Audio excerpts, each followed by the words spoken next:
Hi everybody, so today we're doing a super relaxing clean with me. It was rainy and cold. It was a perfect fall day. So right now I'm just going for a walk on my treadmill and then I'm gonna sit down at my desk and start a list of all the things I had to do today. But I hope that this gets you nice and relaxed and motivated to clean. Go ahead and grab a cup of tea or coffee or your drink of choice and let's get to cleaning.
I am somebody who hates doing laundry, and so I thought since the day was nice and cold and chilly and rainy, there was no better time to do something I really don't like to do, and I just felt like I couldn't put it off any longer. It's not like, I put it off super long, but it's definitely not something I do right after it's out of the dryer all the time. But all I really wanted to do was get under the covers with a hot cup of tea, watch some Charlie Brown or some fall movies, but alas, chores needed to be done, and what better day to do it than on a chilly fall day.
There is something so satisfying about crossing things off of your list that it's just so motivating, and I love doing that. But I'm heading into the living room.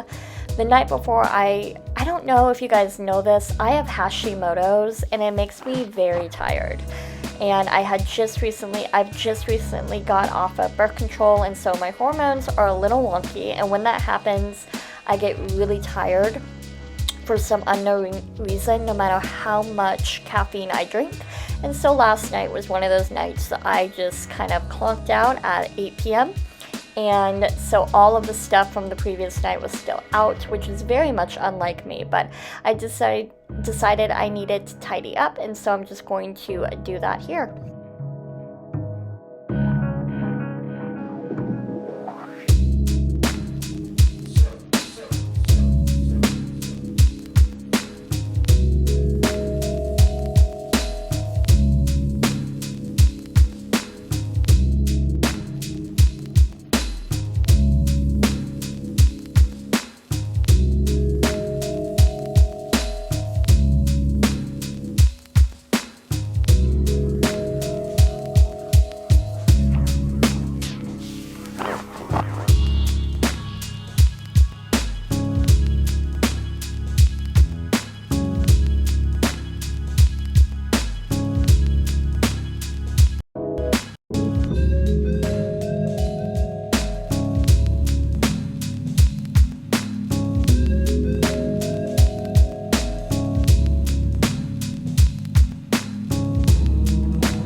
hope you guys enjoyed this video, and I hope it relaxed you or motivated you to clean your house today. If you liked it, go ahead and give a big thumbs up to it and hit that subscribe button to support my channel. Thank you, and enjoy the rest of the video.